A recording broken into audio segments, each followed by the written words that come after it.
जय हिंद दोस्तों। कैसे हैं आप लोग? उम्मीद है आप लोग अच्छे होंगे, मस्त होंगे, स्वस्थ होंगे, जबरदस्त होंगे। आज की इस वीडियो में हम बात करने वाले हैं विदेशी साहित्य के बारे में, क्योंकि कल वाले वीडियो में हमने देखा था जैन साहित्य और बौद्ध साहित्य। इन दोनों साहित्य को कल हम उस वाले वीडियो में कवर किए थे। तो आज की इस वीडियो में हम कवर करने वाले हैं विदेशी साहित्य को, ठीक है।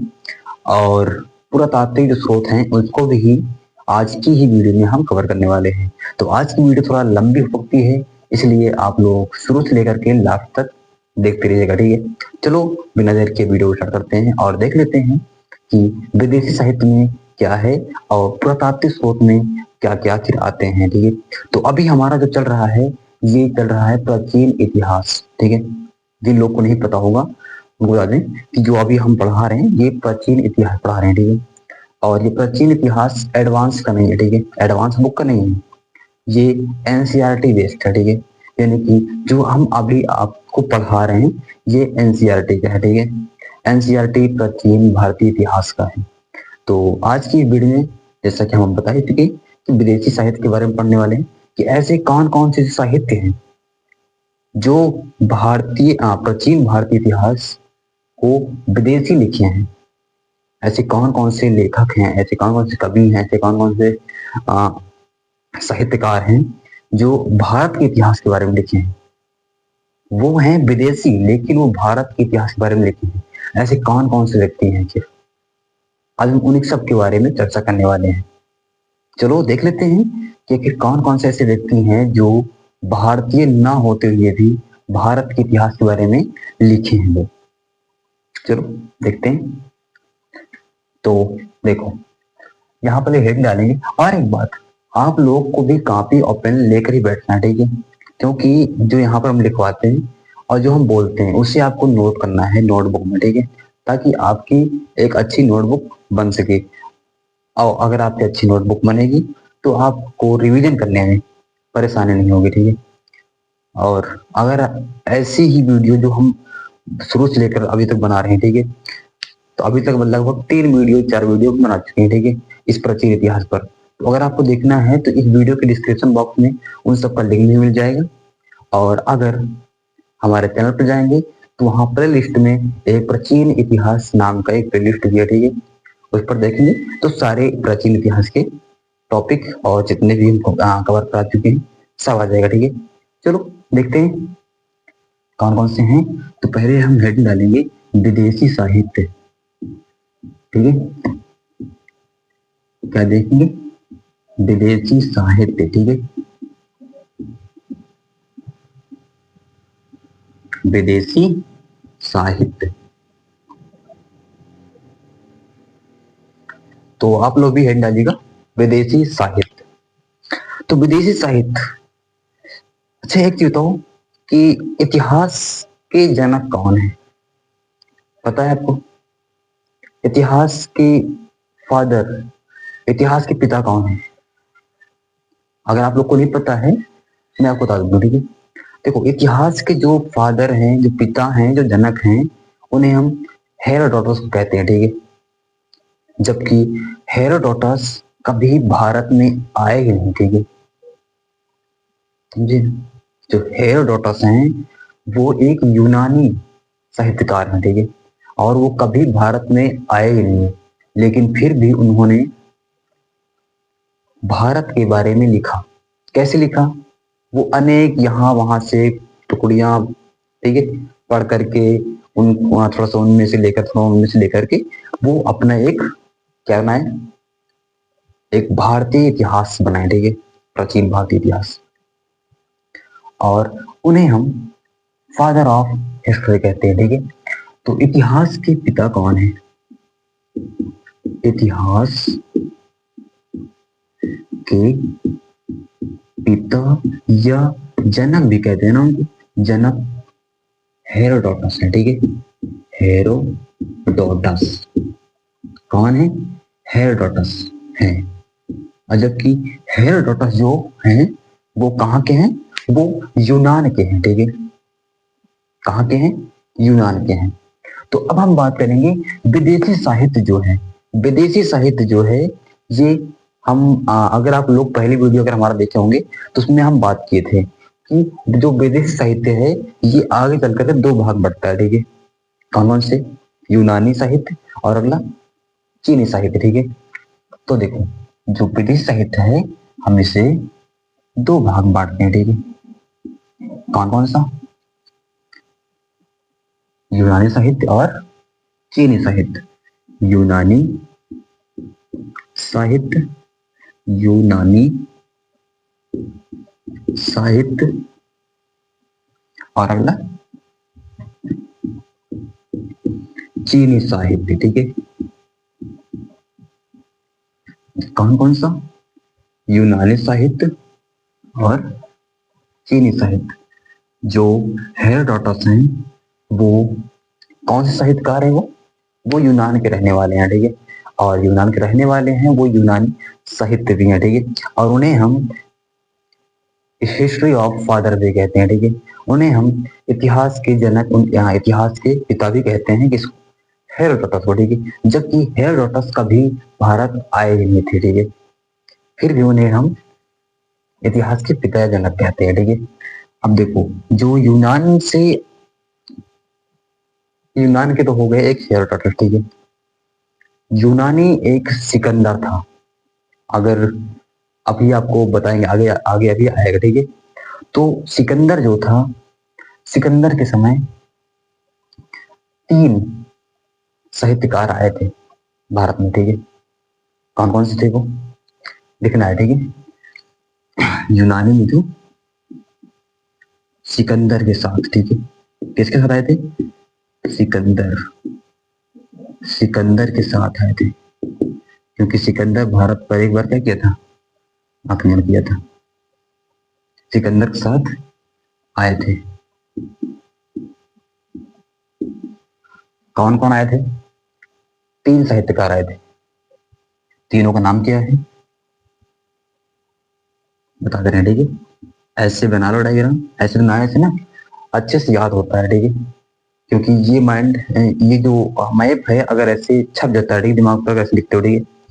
तो देखो, पहला जो था, जो साहित्यकार थे वो क्या था? वो था अनेसिक्रिटस, ठीक है। पहले जो साहित्यकार थे उनका नाम था अनेसिक्रिटस, ठीक है। अनेसिक्रिटस, ठीक है। कौन थे? अनेसिक्रिटस, ठीक है। और जो अगले थे वो थे निरियार्कस, ठीक है। कौन थे? निरियार्कस, ठीक है। निरियार्कस, निरियार्कस, ठीक है। निरियार्कस, ठीक है। और जो अगले थे वो थे एस्ट्रोबुलस, ठीक है। यानी कि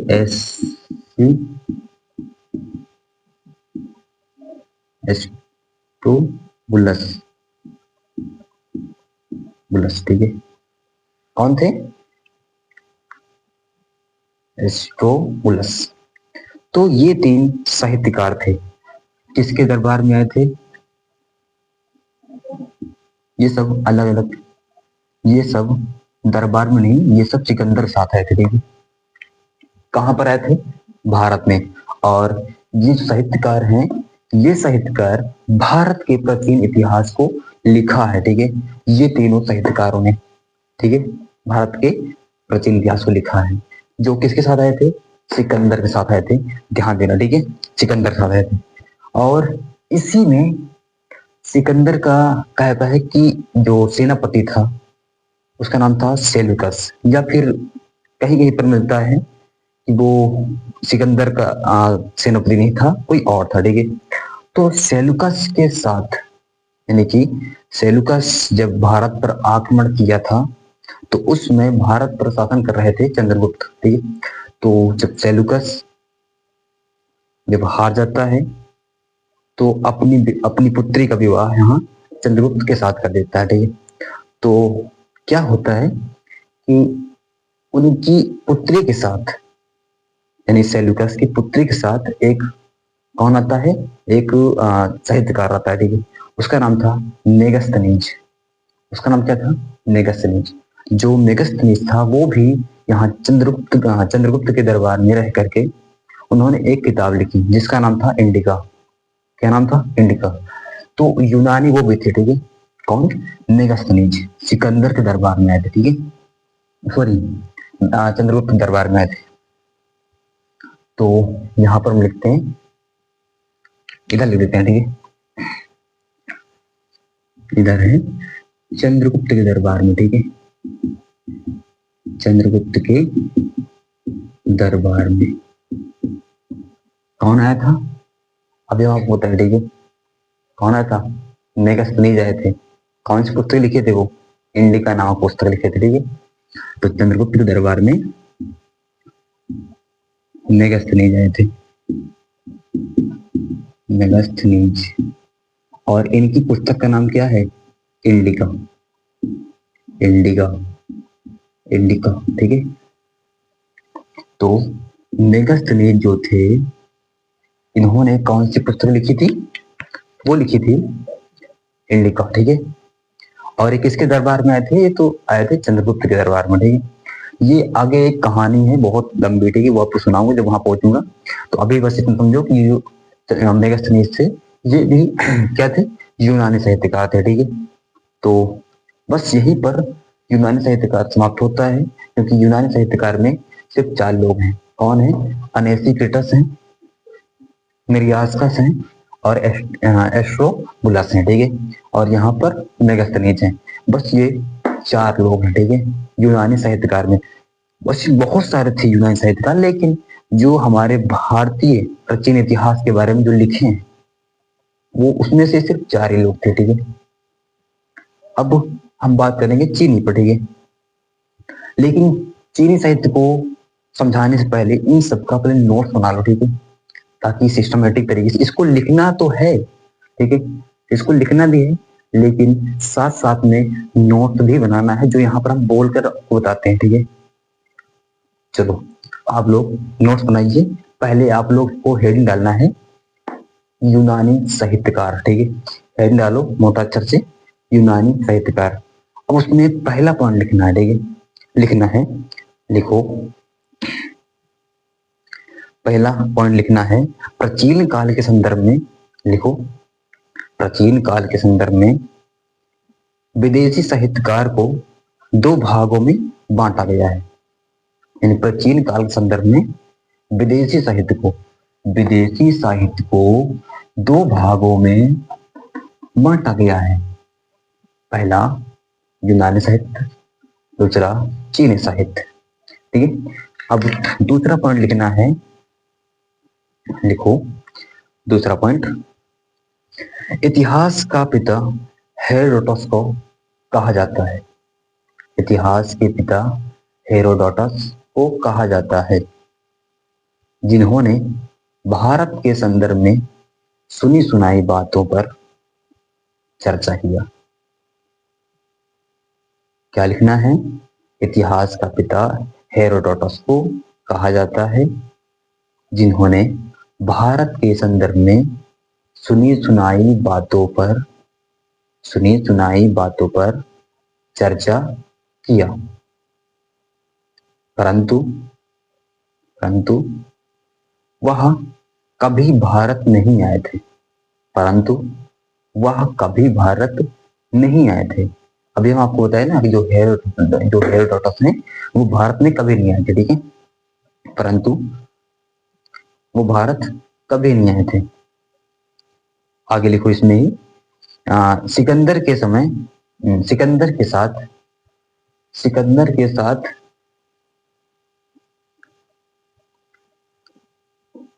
अनेसिक्रिटस, नियार्कस, एस्ट्रोबुलस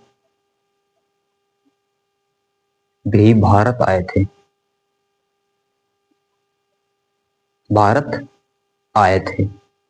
तथा इन्होंने भारत के क्षेत्रीय राज्यों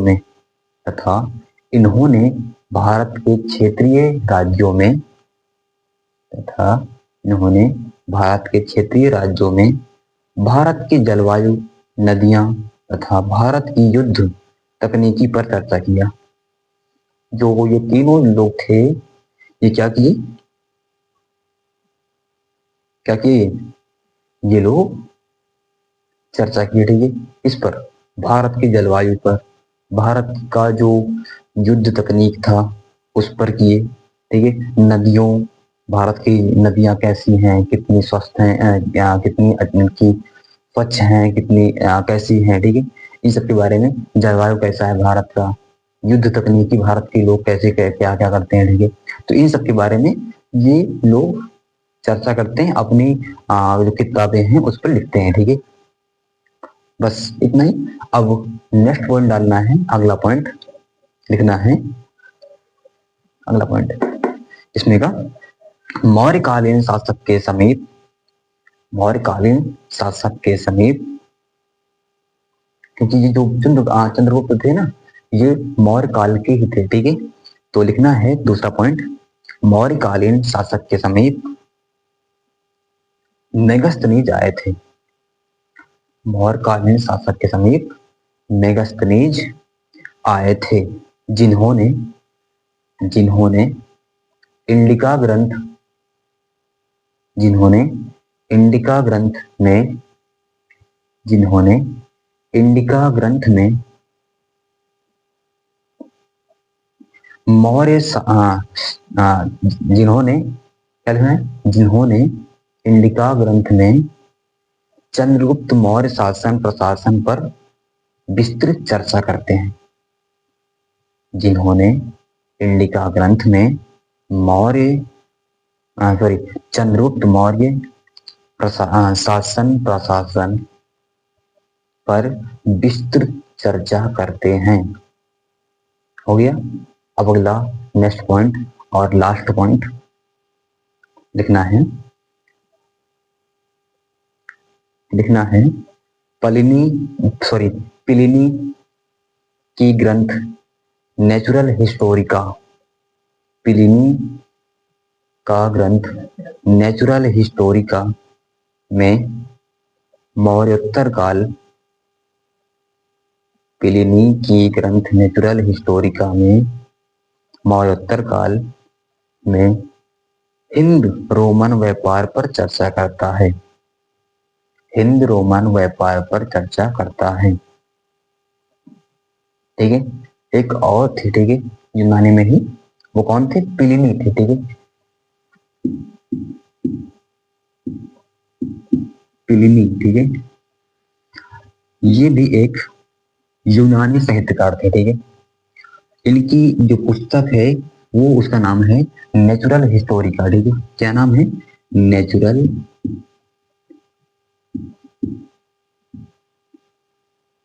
हिस्टोरिका, हिस्टोरिका, ठीक है, क्या नाम है, नेचुरल हिस्टोरिका।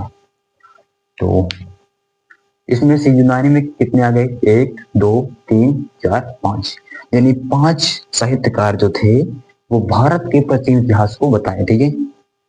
चलो यहाँ पर यूनानी साहित्यकार या यूनानी साहित्य समाप्त होता है, ठीक है। अब हम बात करते हैं चीनी साहित्य पर, ठीक है। चीनी साहित्य में वैसे देखा जाए तो ज्यादा नहीं, सिर्फ 3 लोग हैं, ठीक है, जिन्होंने बारी बारी से आकर के, समय दर समय, ठीक है, आकर के वो भारत के इतिहास के बारे में, भारत के प्राचीन इतिहास के बारे में लिखे, बताए, ठीक है, लोगों को। तो कौन कौन से वो, इसको भी जान लेते हैं, ठीक है। तो पहला,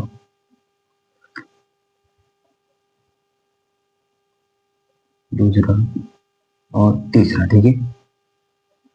तो 3 लोग थे, ठीक है, कौन थे, तो पहले जो थे वो थे फाहियान, ठीक है, कौन थे, फाहियान,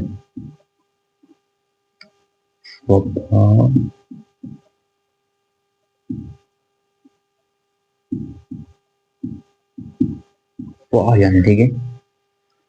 फाहियान जो थे ये चीनी साहित्यकार थे, ठीक है, कहाँ के थे, चीन के रहने वाले थे, ठीक है, चीनी साहित्यकार हैं, सही बताएं तो जो फायान थे ये आए थे किसके समय पे आए थे? ये आए थे विक्रमादित्य के समय पर, ठीक है। किसके समय पे आए थे? ये चंद्रगुप्त विक्रमादित्य के समय पर आए थे, समझे ना। तो इनका ये कब आए थे इसको लिख लो, ठीक है। ये किसके समय पर आए थे? ये आए थे चंद्रगुप्त विक्रमादित्य, यहाँ पे विक्रमादित्य के समय पे आए थे, ठीक है। किसके समय पे आए थे? ये आए थे चंद्रगुप्त विक्रमादित्य के समय पर, जब वो चल रहा था गुप्तोत्तर काल, तो उसमें चंद्रगुप्त विक्रमादित्य थे, तो उनके समय पर फायान आए थे, ठीक है। कहाँ से? चीन से आए थे, चीनी यात्री थे और चीनी साहित्यकार भी थे, ठीक है। और दूसरा दूसरा ह्वेनसांग थी, ठीक है। कौन? ह्वेनसांग,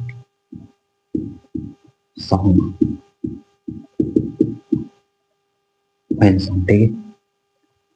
जो ह्वेनसांग थे ये आए थे हर्षवर्धन के समय पर, ठीक है। किसके समय पर आए थे ये? हर्षवर्धन। हम आपको आगे जब पढ़ाएंगे ना इतिहास, प्राचीन इतिहास, तो उसमें बताएंगे कि हर्षवर्धन की एक बहुत बड़ी गाथा है, ठीक है। समझे ना? वो जो गाथा है, जो उनकी कहानी है, एकदम इमोशनल कहानी है वो, ठीक है। आपको बताऊंगा तो बताइएगा, ठीक है, कि कैसी कहानी लगी, ठीक है।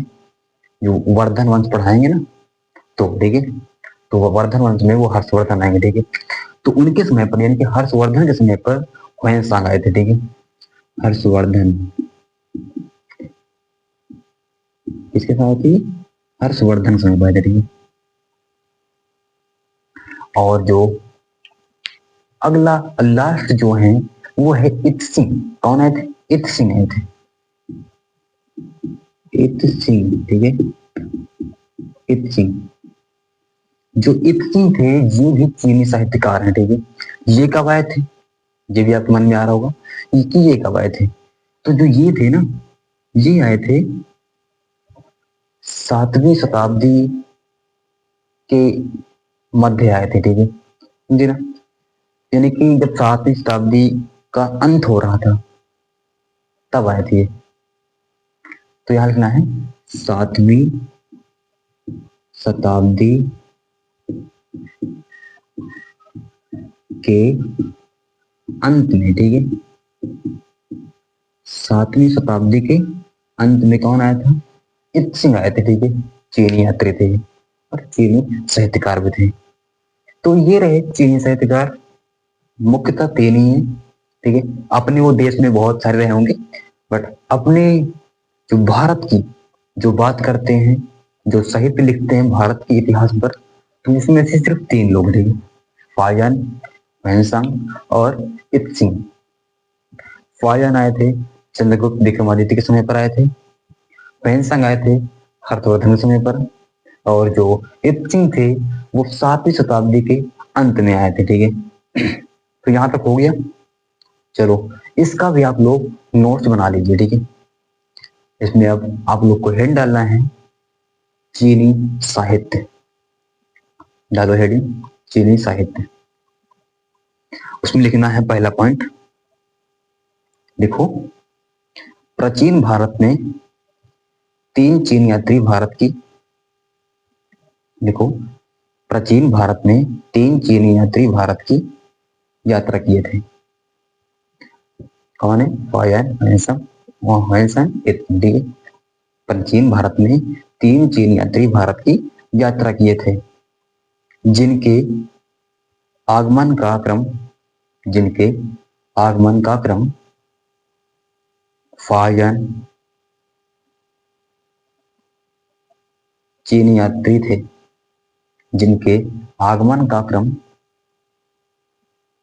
जिनके आगमन का क्रम फायन चीनी यात्री थे,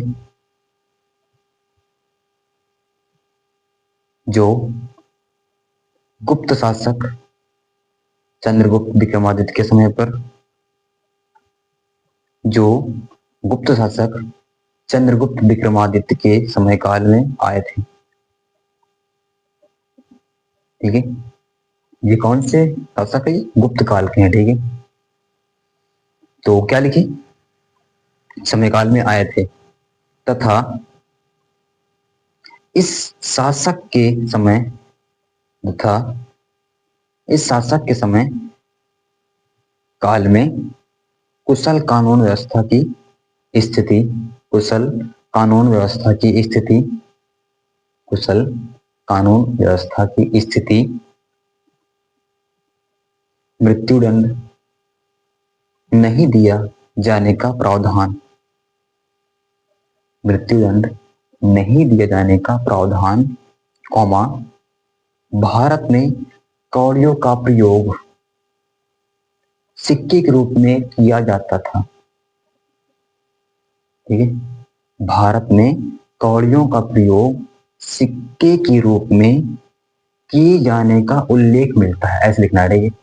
भारत में कौड़ियों का प्रयोग सिक्के के रूप में प्रयोग होने का उल्लेख मिलता है। उल्लेख कहां से मिलता है? तो हमें ये भैया बताते हैं। ठीक है, कौन? फाहयान। जो फाहयान है ये कहते हैं कि जब हम भारत में आए थे, चीन से जब हम भारत में आए तो उस समय शासन कौन कर रहे थे? चंद्रगुप्त विक्रमादित्य। और जब चंद्रगुप्त विक्रमादित्य जब शासन कर रहे थे तो इनके शासन काल में कौड़ियों का प्रचलन था। ठीक है, कौड़ी बहुत ज्यादा प्रचलन, यानी वो सिक्के के रूप में। ठीक है, जैसे आजकल सिक्के चलते हैं 1 रुपए 2 रुपए, ऐसे ही उस समय गुप्त काल में कौड़ियों का प्रचलन था। ठीक है, कौड़ी सिक्के के रूप में था। ठीक है, तो पहला पॉइंट हो गया। अब दूसरा डालना है, हेड डालो ह्वेनसांग। ठीक है, ह्वेनसांग ह्वेनसांग डालो हेडिंग। अब इसमें लिखना है यह चीनी यात्री गुप्तोत्तर काल में वर्धन वंश के शासक हर्षवर्धन के समय काल में, लिखो यह चीनी यात्री गुप्तोत्तर काल में, यह चीनी यात्री गुप्तोत्तर काल में वर्धन वंश के शासक हर्षवर्धन के समय काल में, वर्धन वंश के शासक हर्षवर्धन के समय काल में नालंदा विश्वविद्यालय में बौद्ध धर्म की शिक्षा के उद्देश्य से आए थे। बौद्ध धर्म की शिक्षा के उद्देश्य से आए थे तथा हर्षवर्धन के साथ साथ चालुक्य वंश के शासक पुलकेशिन द्वितीय, चालुक्य वंश के शासक पुलकेशिन द्वितीय तथा पल्लव वंश के शासक नरसिंह वर्मान के राज्य की यात्रा किए थे। यानी कि जो ह्वेनसांग थे ये सिर्फ हर्षवर्धन का ही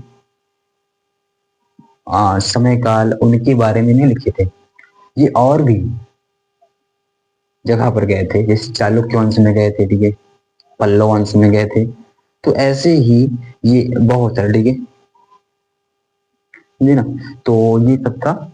और अगला इसमें का, और इसमें लिखना ठीक है, लिखना है यह चीनी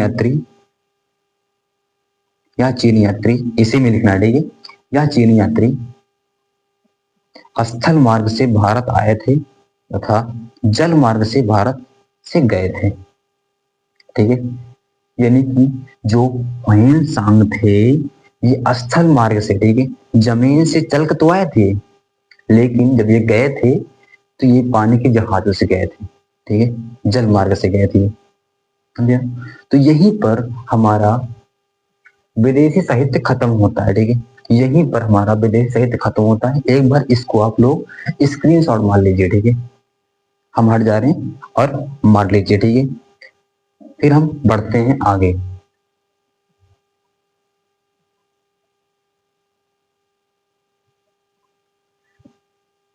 हो गया, चलो हम बढ़ते हैं आगे। ठीक है, अब हमारा जो मेन पॉइंट होने वाला है, जो हेडिंग रहने वाला है, वो रहेगा पुरातात्विक स्रोत। है ना नहीं, क्योंकि विदेशी साहित्य हम लोग कर लिए, ठीक है, इसको लिख लिए, इसको भी लिख लिए, इसका भी पॉइंट बना लिए, यस, नोट बना लिए, इसका भी बना लिए, यस। चलो अब हम डालेंगे हेडिंग पुरातात्विक स्रोत, ठीक है, आप लोग हेड डालिए पुरातात्विक स्रोत।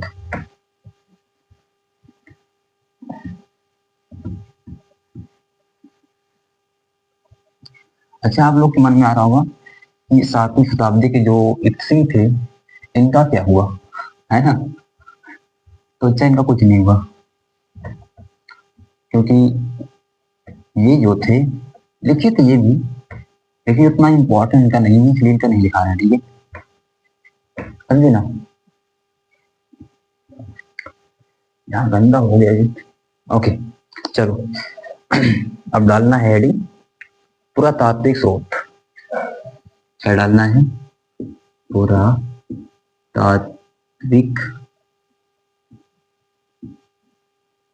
सही लिखा है ना, बता देना आप लोग, ठीक है, पुरातात्विक स्रोत,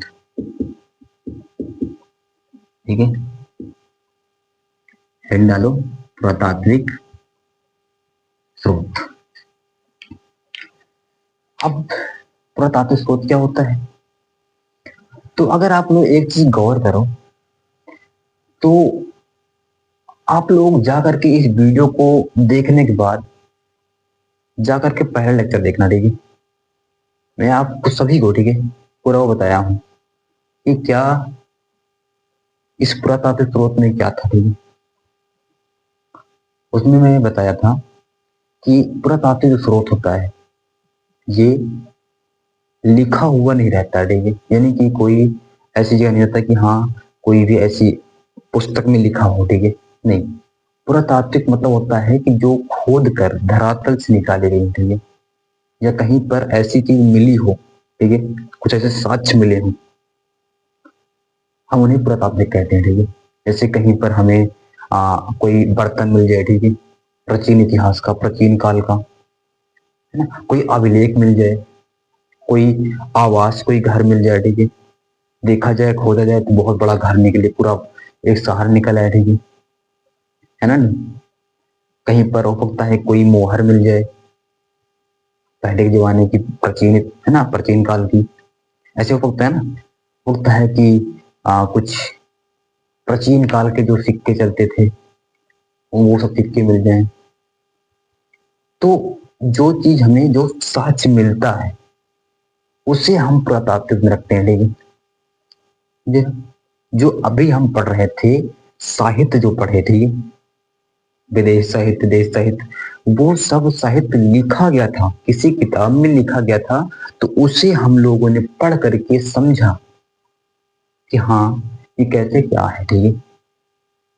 लेकिन जो पुरातात्विक होता है इसमें कहीं पर लिखा नहीं होता कि हाँ ये चीज ऐसा है, ठीक है, हमें कुछ ऐसे साक्ष्य मिलते हैं, मान लो कोई बर्तन मिल गया, ठीक है, कोई मटकी मिल गई हमें, उसको जब खोजा गया, इसमें देखा गया, तो वो आज से 3000 साल पहले निकली, तब की थी, ठीक है, सिंधु घाटी सभ्यता की थी।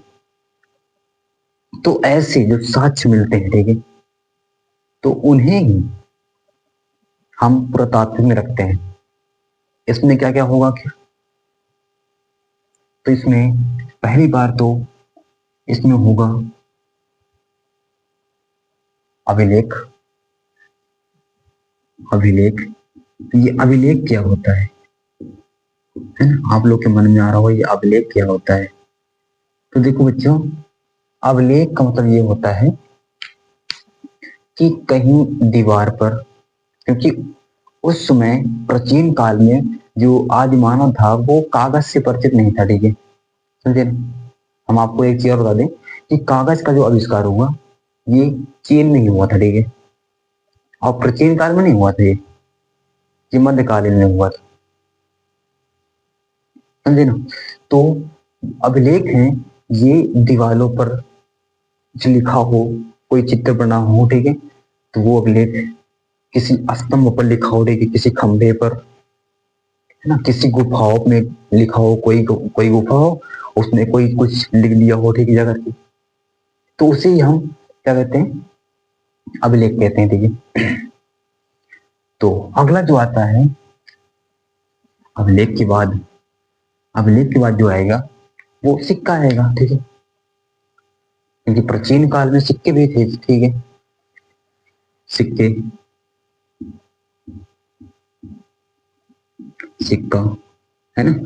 और जो अगला आएगा वो क्या आएगा, मुहर, क्योंकि प्राचीन काल में हो सकता है कोई मुहर हो और हमें अगर अब मिले तो हम देखेंगे, और जब सर्च करेंगे उस पर ना, जब रिसर्च करेंगे तो पता लगेगा कि ये तो सिंधु घाटी का है ना, ये तो हड़प्पा कालीन का, ये तो वैदिक काल का है, ठीक है।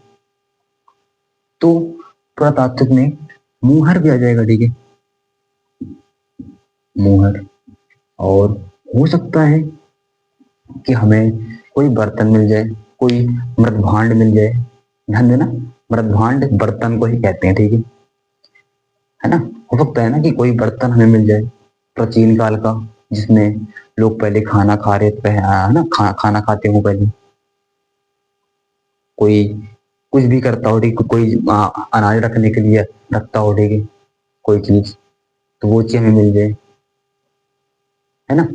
जब खोदे और निकला कि हाँ ये तो मटका है, ठीक है, देखा जाए तो ये तो प्राचीन काल का है। तो जो चीज हमें मिले साक्ष्य, ठीक है, से कुछ, तो वो बताते में आता है। तो जैसे मृत भांड,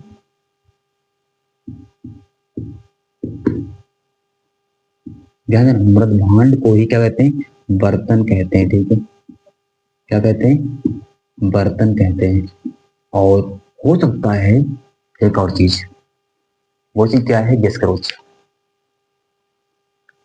देखो, अब यहाँ पर अभिलेख हो गया, सिक्का, मुहर, मृत भांड या बर्तन, है ना। तो हो सकता है कि हमें कोई, जब हम खोदें तो हमें पता लगे कि ओह, यहाँ तो सिर्फ बर्तन ही नहीं, ये जिस बर्तन जहाँ रखा है वो एक घर में रखा है, ठीक है। हो सकता है कि ऐसा कुछ हो, ठीक है, जब हम खोदें तो हमें पता लगे कि अच्छा ये बर्तन कहीं ऐसी खुले स्थान में नहीं रखा है, ठीक है, ये बर्तन हमें किसी घर में रखा हुआ नजर आ रहा है, ठीक है। जब उसे पूरा अच्छे से खोदे तो एक घर ही नहीं, पूरा एक गांव मिल जाए, ठीक है, गांव पूरा एक बना हुआ नजर आए, ठीक है, इसमें, है ना। यानी भवन, शहर, गांव, कस्बा पूरा दिखे, ठीक है। सिंधु घाटी जो सभ्यता है वो हमें कैसे पता लगा, आखिर ऐसे ही, ठीक है, पहले खोदा गया तो पहले एक घर मिला, लेकिन जब थोड़ा सा और दूर को खोदा गया वहां पर भी घर मिला, ठीक है, थोड़ा और दूर को खोदा गया वहां पर भी घर। तो जब उसके चारों ओर खोदा गया हर जगह, तो पता लगा ओ, ये तो कोई एक दो घर नहीं, ये पूरा एक शहर था, ठीक है, पूरा एक कस्बा था ये तो, है ना। हमें ऐसी तो सिंधु घाटी का पता लगा था, हड़प्पा सभ्यता का, ऐसे ही हमें मुक्ता है, ठीक है। तो भवन, ठीक है ना, मुक्ता है, कहते हैं भवन का कोई अवशेष मिल जाए, ठीक है, भवन का अवशेष, भवन अवशेष, है ना। हो सकता है कि कोई भवन का हमें क्या है ना, कोई टुकड़ा मिल जाए, कोई आधा भवन बना हो, कोई पूरा बना हो, कोई पूरा अच्छे से पूरा बना हो, कोई महल बनी हो अंदर, है ना, नहीं, जमीन के अंदर जो दब गई हो प्राचीन इतिहास के साथ साथ, है ना, नहीं। तो ध्यान देना, पुरातात्विक स्रोत में हमें चार चीज, सॉरी पांच चीज है, ये पांच चीज से हमें पता लगता है कि पुरातात्विक स्रोत ये सब है, ठीक है। अगर आज बस से कोई पूछता है आपसे कि पुरातात्विक स्रोत कौन कौन से हैं, तो ध्यान देना, ये पांच चीज, ठीक है, अभिलेख, सिक्का, मुहर, मृत भांड या बर्तन और भवन अवशेष, ठीक है। ये पांचों क्या हैं, बताओ, पुरातात्विक स्रोत है, ठीक है। हाँ, लेकिन इसमें से मुख्यतः सिर्फ तीन हैं जो मेन है, ठीक है। कौन कौन सा, पहला तो अभिलेख है, जो बहुत ही मेन है, ठीक है, इसको भी लिखवाना जरूरी है। दूसरा सिक्का है, ठीक है, और मुहर उतना खास इंपॉर्टेंट नहीं है, ठीक है, लेकिन जो मृदभांड है, बर्तन है, ये भी बहुत ही इंपॉर्टेंट है, ठीक है, आपके एग्जाम के पॉइंट है जो, ठीक। तो अभिलेख, सिक्का और मृदभांड, हम आज इन्हीं तीनों को देखने वाले हैं, ठीक है। मुहर और भवन अवशेष ये दोनों इतना इंपॉर्टेंट नहीं है, इसलिए इन दोनों को कवर नहीं कर रहे हैं, ठीक। ओके, तो मुहर भवन अवशेष को नहीं करेंगे, बाकी अभिलेख, सिक्का और मृदभांड बर्तन को करेंगे, ठीक है। सॉरी, ठीक है। अब डालना क्या है हेडिंग? अभिलेख। डालो हेडिंग अभिलेख। अभिलेख जो है सबसे पुराना अभिलेख जो है वो हमें एशिया माइनर से मिला है। कहां से मिला है? एशिया माइनर से, ठीक है, लिखना है, ठीक है। सबसे प्राचीन अभिलेख, इसमें ही लिखना है, सबसे प्राचीन अभिलेख, समझाना, ठीक है। अभिलेख कहां से मिला है? एशिया माइनर, माइनर, ठीक है, माइनर से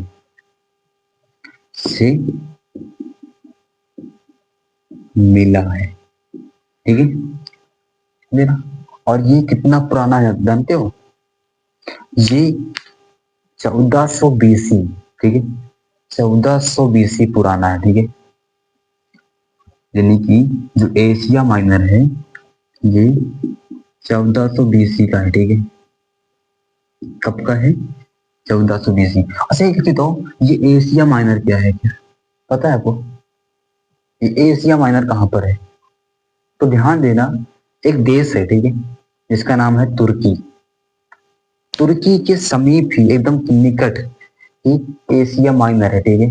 जो तुर्की देश है उसके समीप ही, उसके एकदम निकट ही एशिया माइनर है, ठीक है। वहीं से हमें सबसे प्राचीन अभिलेख मिला था, ठीक है, सबसे पुराना अभिलेख मिला था, जिसका नाम क्या था? एशिया माइनर, ठीक है। और ये कब मिला था? ये कब का था?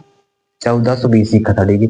यहाँ बीसी का मतलब क्या होता है? बिफोर क्राइस्ट, ठीक है, यानी ईसा मसीह के जन्म से पहले का, ठीक है, समझे ना? तो ये 1400 बीसी का था, ठीक है, समझे ना? ठीक। और इसमें क्या है? जो ये अभिलेख थे, इसमें हमें कुछ देवता के भी अवशेष मिले हैं, कुछ देवता के भी उल्लेख मिला है, ठीक है। तो लिखना है, इन अभिलेखों में 4 भारतीय देवताओं का उल्लेख मिला है, ठीक है। जो एशिया माइनर था अभिलेख, इसमें हमें 4 प्रमुख भारतीय देवता का उल्लेख मिला है, ठीक है। वो कौन कौन से बताते हैं, ठीक है। तो लिखना क्या है इसमें? लिखना है, इस अभिलेख में, इस अभिलेख में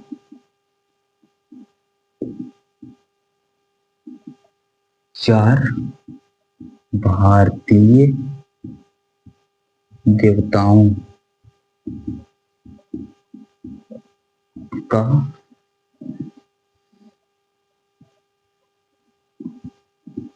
उल्लेख मिला है, ठीक है।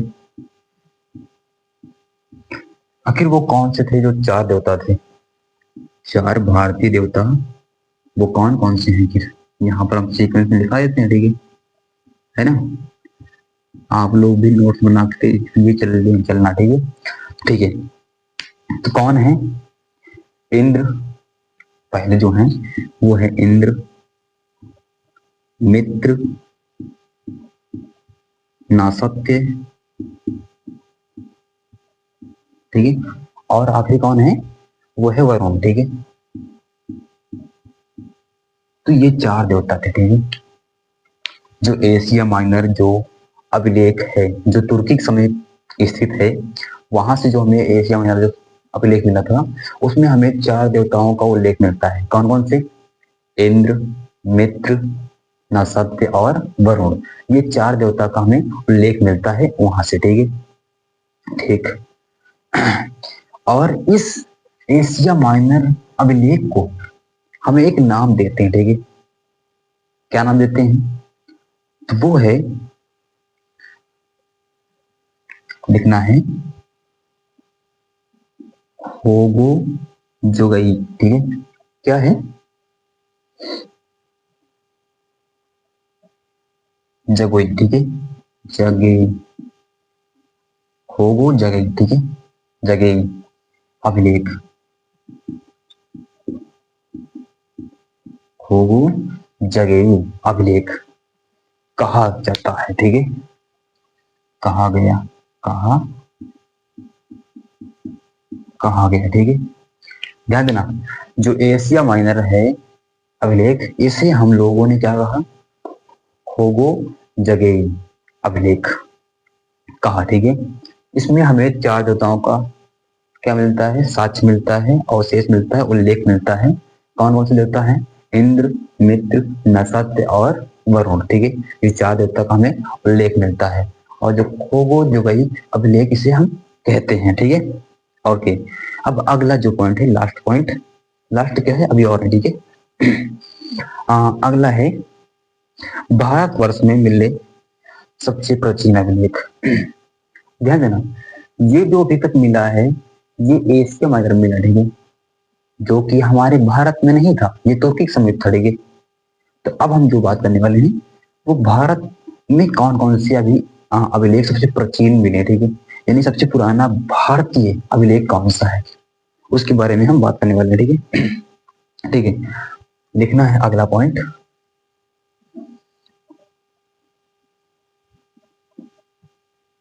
भारतीय, भारतीय नहीं, भारतवर्ष, भारतवर्ष, भारतवर्ष में मिले सबसे प्राचीन अभिलेख, भारतवर्ष में मिले सबसे प्राचीन अभिलेख,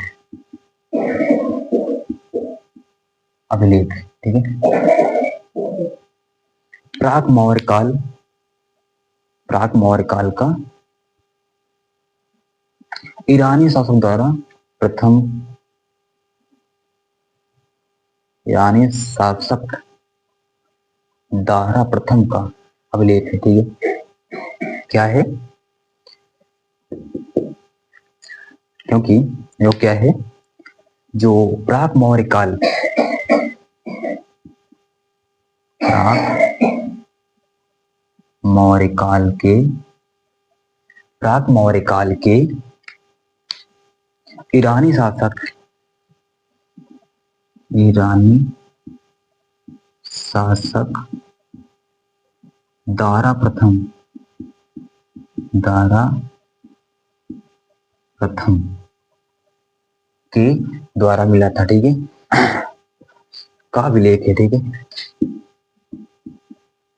का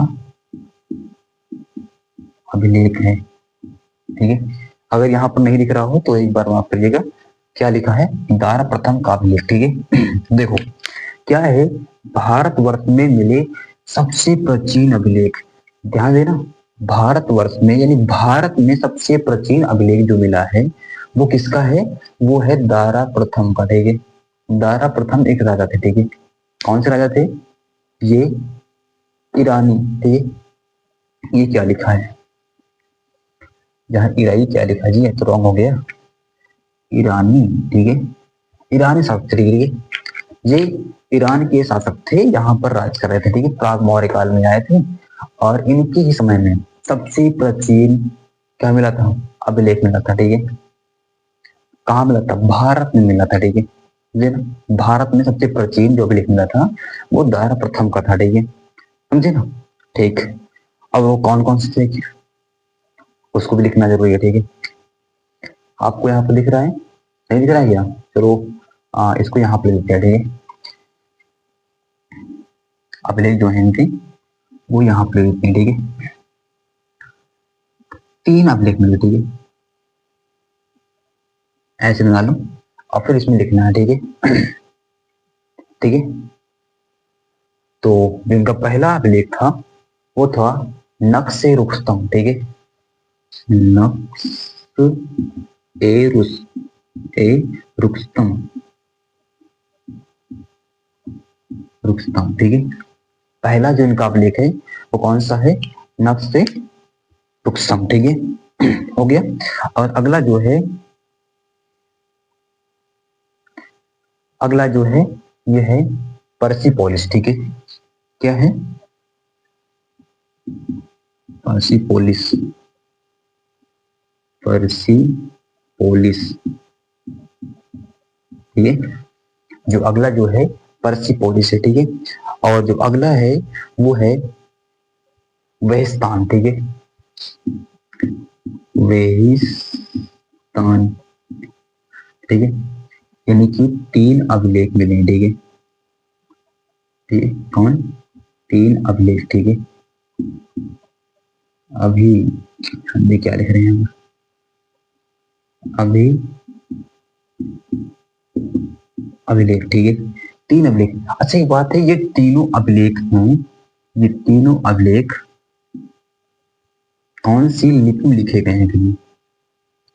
ये तीनों अभिलेख जो हैं ये खरोष्ठी लिपि में लिखा गया, ठीक है। किसमें, खरोष्ठी, खरोष्ठी लिपि में, ठीक है। किस लिपि में लिखा गया है, तो खरोष्ठी लिपि में ये तीनों अभिलेख लिखा गया है, ठीक है।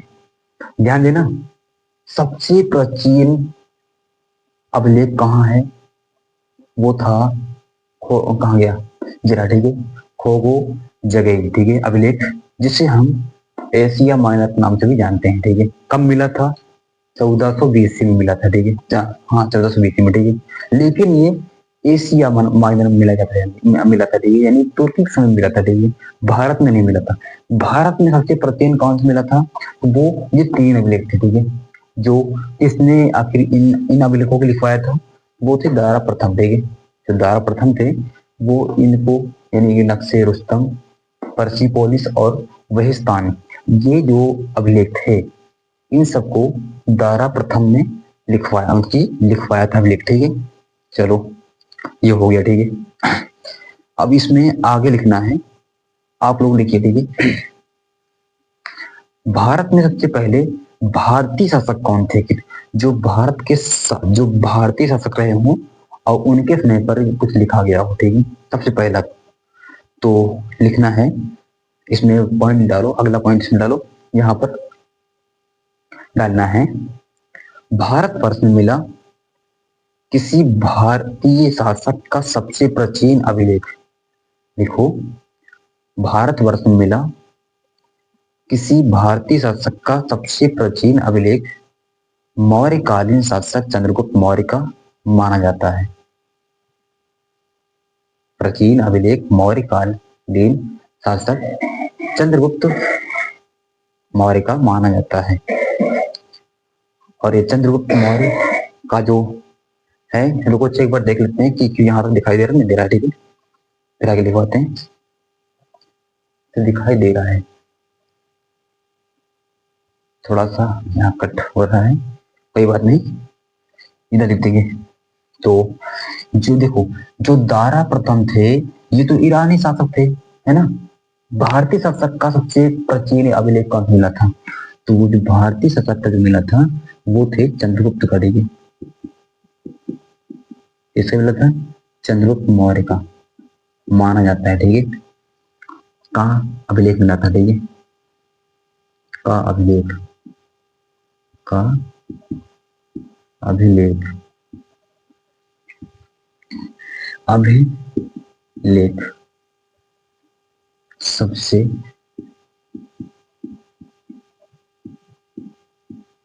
प्राचीन भारतीय शासक ने, प्राचीन, सबसे प्राचीन भारतीय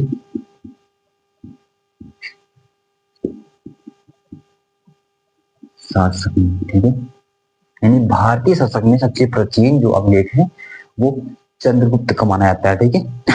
इनका कौन सा आखिर अभिलेख है उसे भी हम लोग देख लेते हैं, ठीक है।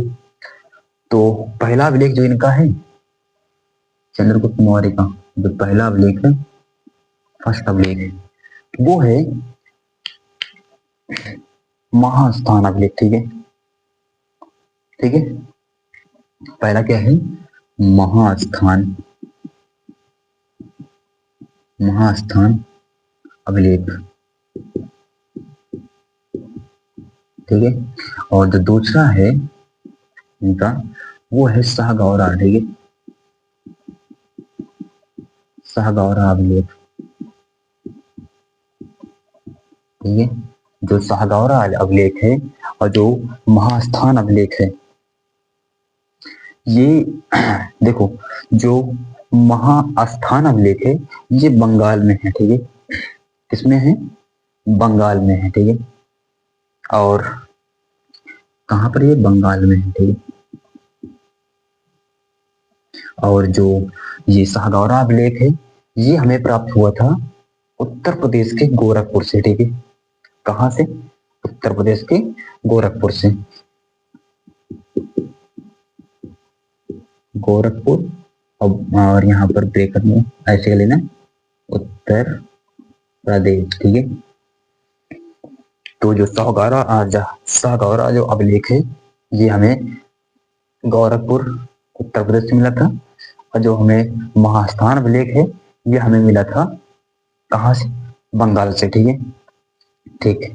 अच्छी चीज, इन दोनों की लिपि क्या थी, इन दोनों की जो लिपियां थी वो क्या थी, ब्राह्मणी लिपि थी, ठीक है। कौन सी लिपि थी, इन दोनों की जो लिपियां थी वो ब्राह्मणी लिपि थी, ठीक है, ब्राह्मणी लिपि, ठीक है। दिखाई दे रहा है, नहीं दे रहा है, कि मुश्किल होगा बट ठीक है। यहाँ क्या लिखा है, ब्राह्मणी लिपि लिखा है, ठीक है, ब्राह्मणी लिपि, ठीक, ठीक है। अब क्या बचा, अब आगे लिखना है, ठीक है, इसमें ही लिखना है अगला पॉइंट लिखो इसमें, इसके नीचे लिखो अगला पॉइंट, लिखना है भारतीय इतिहास में सबसे ज्यादा अभिलेख सम्राट अशोक का मिला है, जो लगभग 200 से ज्यादा है, ठीक है। लिखो, लिखना है भारतीय इतिहास में सबसे ज्यादा अभिलेख सम्राट अशोक का मिला है, जो लगभग 200 से ज्यादा है। हो गया, अगला पॉइंट लिखो, लिखना है भारतीय इतिहास में सर्वप्रथम संस्कृत में लिखा गया अभिलेख मौर्योत्तरकालीन शक शासक रुद्रदामन का जूनागढ़ अभिलेख है। देखो, भारतीय इतिहास में सर्वप्रथम संस्कृत में लिखा गया अभिलेख मौर्योत्तरकालीन शक शासक रुद्रदामन का जूनागढ़ अभिलेख है, जो कब लिखा गया था, ब्रेकअप में कर देना, 150 ईस्वी, ठीक है, ब्रेकअट क्लोज, ठीक है। और अब अगला लिखना है पॉइंट, अगला पॉइंट को, नेक्स्ट पॉइंट, गुप्त वंशीय शासक समुद्रगुप्त ने समुद्रगुप्त के उपलब्धियों पर हरिसिंह के प्रथम प्रशस्ति अभिलेख से पता चलता है, ठीक है।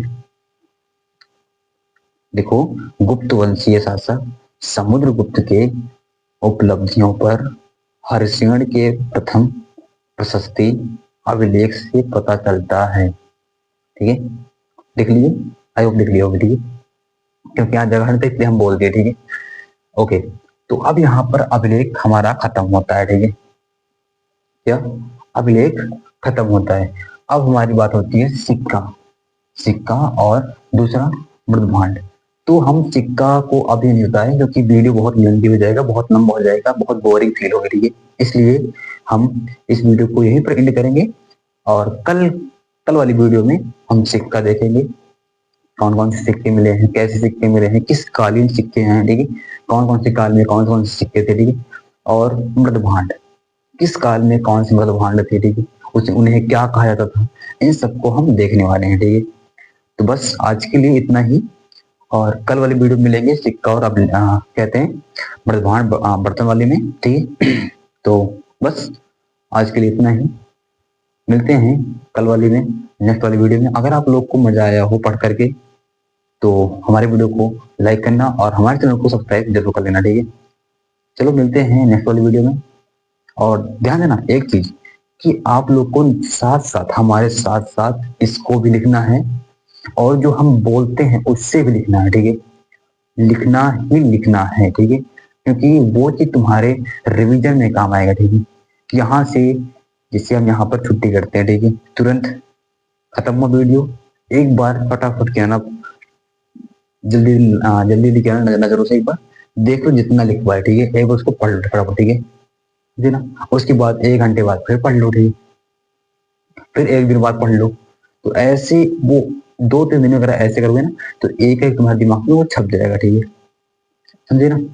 तो करना क्या है, जो लिखवाते हैं यहाँ पर, जो बोलते हैं उसे आपको नोट करना है, ठीक है, ईमानदारी से, समझे ना। बाकी हम तो सामने है नहीं, ठीक है, देखने के लिए कि हाँ आप नोट कर रहे हैं कि ऐसे देखकर बस देख रहे हैं कि, ठीक है। तो ठीक है, मिलते हैं कल वाली वीडियो में सिक्का और मर्दमान के साथ, ठीक है। तब तक के लिए जय हिंद।